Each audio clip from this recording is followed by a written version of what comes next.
जी नाजरीन, एक बार फिर हम आपके साथ मौजूद हैं और बात होगी थोड़ी तालीम के हवाले से। और इंटरमीडिएट जो एग्ज़ाम्स हुए उसके रिज़ल्ट्स आए हैं, जिसमें 70% कराची से जो स्टूडेंट्स हैं वो फेल हुए हैं।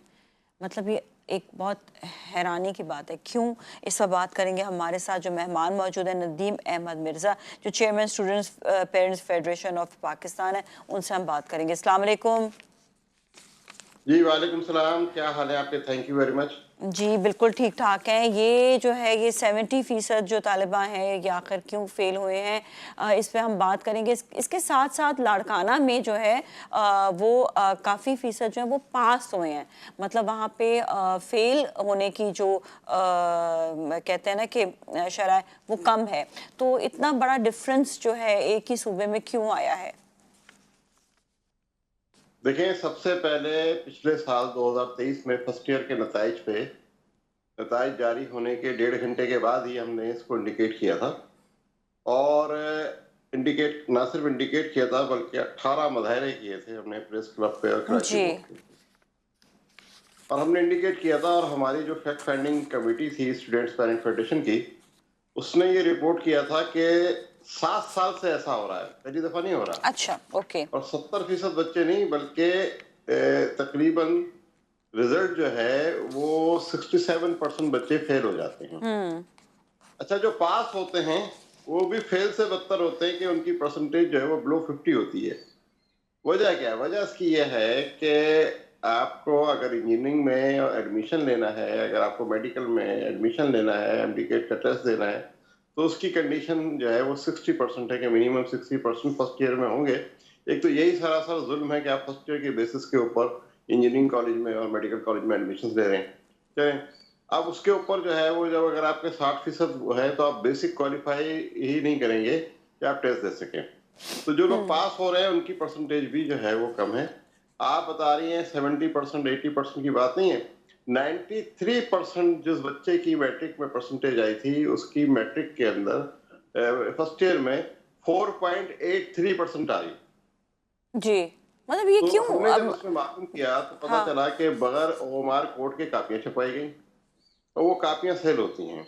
मैं हमेशा से कहता हूं कि इंटर बोर्ड जो है वो पोस्ट पेड है।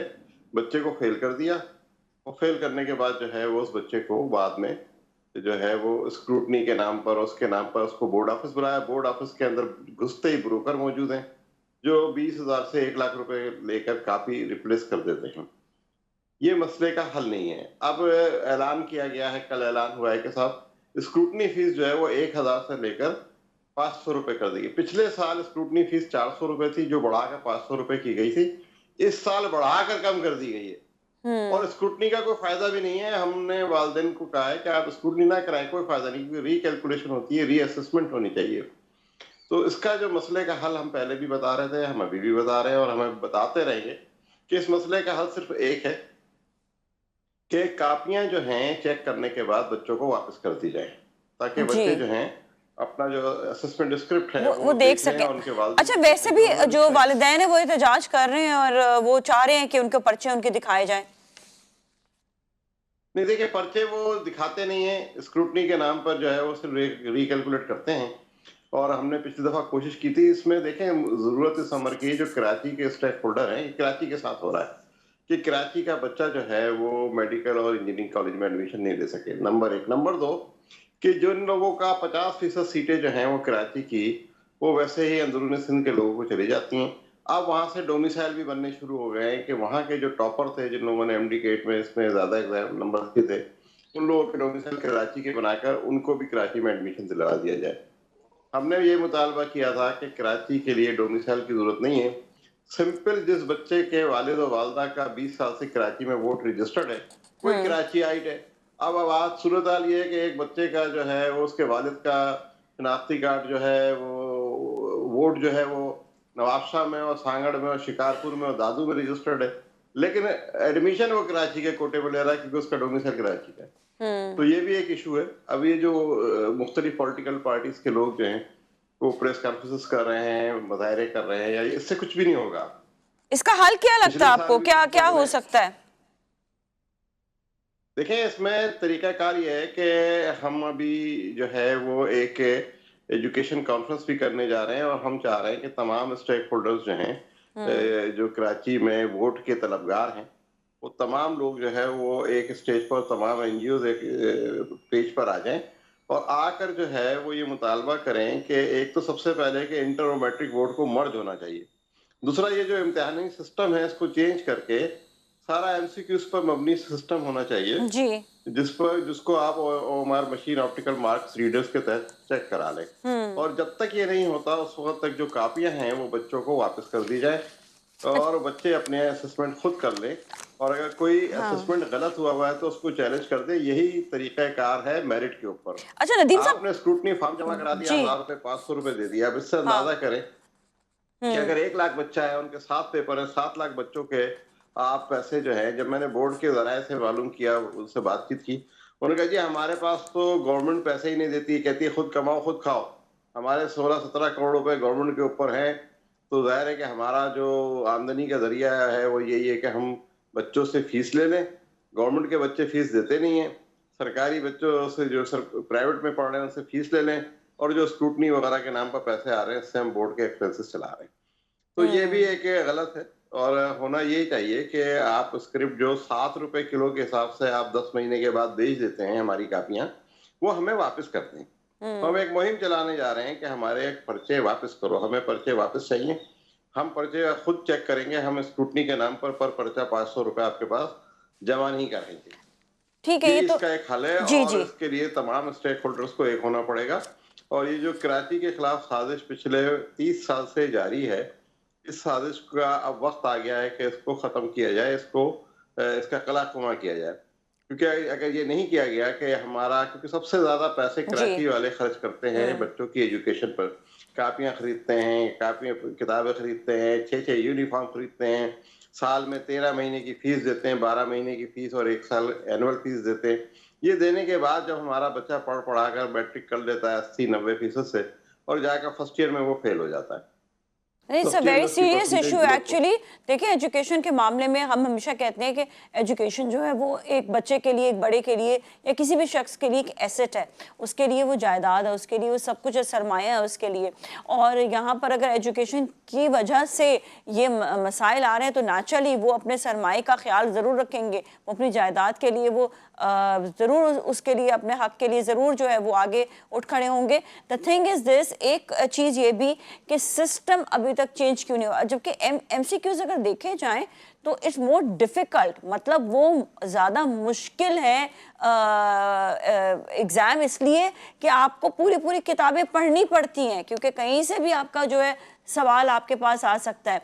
तो ये सिस्टम अभी तक चेंज क्यों नहीं हो पा रहा, क्यों नहीं चेंज करते इस सिस्टम को, एजुकेशन सिस्टम जो हमारा है? इसमें 2 जवाब हैं कि सिस्टम चेंज करने की किसी ने कोशिश नहीं की। सबसे पहले हमने आवाज बुलंद की, नंबर 1। नंबर 2 ये कि सिस्टम अगर चेंज हो जाएगा तो जो अरबों रुपए की, मैं बड़ी जिम्मेदारी के साथ कह रहा हूँ कि अरबों रुपए की जो रिश्वत है बोर्ड्स ऑफिस में वो बंद हो जाएगी। और वो सिस्टम जिसमें रिश्वत बंद हो जाए वो सूट नहीं करता है अरबाब इख्तिदार को। इसमें कैसे, तो इस वजह से जरा कोई थोड़ा इस पर एक्सप्लेन करेंगे, मुझे समझ नहीं आया कि कैसे इसमें रिश्वत ली जाती है, किस तरह से? देखें, बात यह है कि जैसे आप बोर्ड ऑफिस में घुसेंगे, आपने गाड़ी पार्क की, आपके पास फौरी तौर पर 4-5 लड़के आ जाएंगे और बताएंगे क्या काम कराना है। आप बताएंगे सर मुझे परसेंटेज बढ़वानी है, तो वो पर परसेंट यानी 1% मिसाल के तौर पर 550 नंबर होते हैं फर्स्ट ईयर के अंदर, तो 5.5 नंबर की 1% होती है। तो आपने बताया कि सर मुझे 2% बढ़ाना है, 3% बढ़ाना है, 4% बढ़ाना है, तो 4-5% बढ़ाने के पर परसेंट जो है वो पैसे आपको बता देंगे कि आप इतने पैसे दे ठीक दीजिए। है, अच्छा मैं और आप समझी कहते हूँ। हैं कि अच्छा, नहीं, मुझे मेरा तो एक सवाल है। 80+ मार्क्स चाहिए, 80%। जी तो वो फिर कहते हैं नदीम आपको साहब, टॉपिक वक्त की पड़ेगी और कमी है तो मैं टॉपिक की जो सवाल करना कीमत है। चाहूंगी कि अभी तक किसी ने इस पे कोई एक्शन नहीं लिया या इस पे कोई अभी तक कोई कार्रवाई नहीं की या किसी ने कोई शिकायत नहीं की, कोई अदालत तक नहीं गया कि भाई यहाँ पर ये लड़के क्यों खड़े होते हैं। तो ये सिस्टम जब इसी तरह चलता चला जा रहा है तो सब खामोश क्यों है इतने अरसे से? कमिश्नर कराची को अंडर बोर्ड चेयरमैन बनाया गया था। डीसी सेंट्रल से मैं जाकर खुद मिला, मैंने जाकर उनसे कहा कि साहब ये हैं, मेरे साथ आप एक टीम दीजिए और इन लड़कों को गिरफ्तार कीजिए जो मैट्रिक बोर्ड और इंटर बोर्ड के ऊपर काबिज हैं। और वहां पर जाने वालों को इवन सूरत हाल ये है कि अगर आप उससे फॉर्म जो होते हैं वो ना खरीदें, फॉर्म भी वो बेचते हैं 2-2 300 रुपए का, आप लोगों ने कोई कि बच्चों सबूत को चाहिए वगैरह होता है। इकट्ठा किया इसके लिए? जी जी, बहुत सारे, आप उसके सबूत की जरूरत ही नहीं है, आप अपनी टीम भेज दीजिए, आप फौरी तौर पर आपको हिडन कैमरास के साथ हर चीज मिल जाएगी। आज के दिन में भी ये हो रहा है, आज के दिन जो जिस वक्त मैं आपका प्रोग्राम कर रहा हूँ। तो वो जब हमने डीसी सेंटर से कहा तो उसने कहा कि मैंने कहा आपके पास जराए हैं, बोला नहीं आप अपने लोग के अगर आप वो करते तो वो मार पिटाई पर आ जाते हैं, मुसल्ला लड़के होते हैं वो। उनके साथ जो है वो एक लड़का नहीं होता, वो तकरीबन कोई 40-50 लोगों का गैंग है जो इंटर बोर्ड पर खड़ा होता है, और 40-50 लड़कों का गैंग है जो खड़ा होता है मैट्रिक बोर्ड के ऊपर। तो और जो उनका काम ही यही है और उन्हीं के थ्रू सारी करप्शन हो रही है। पिछली दफा जो फैक्ट फाइंडिंग कमेटी बनी थी, जो निगरान वजीर आला साहब ने बनाई थी, सरोज लोधी साहब एनईडी के वाइस चांसलर उसके वो थे। उन्होंने जिस खातून को, जरीना राशिद को, जो पेश ही नहीं हुई, उनको कहा कि ये जरीना राशिद जो है ये इसमें शामिल हैं सारे, जो उन्होंने ये कहा था कि हमारे मौक़िफ़ की तायद की थी कि रॉन्ग असेसमेंट हुई है।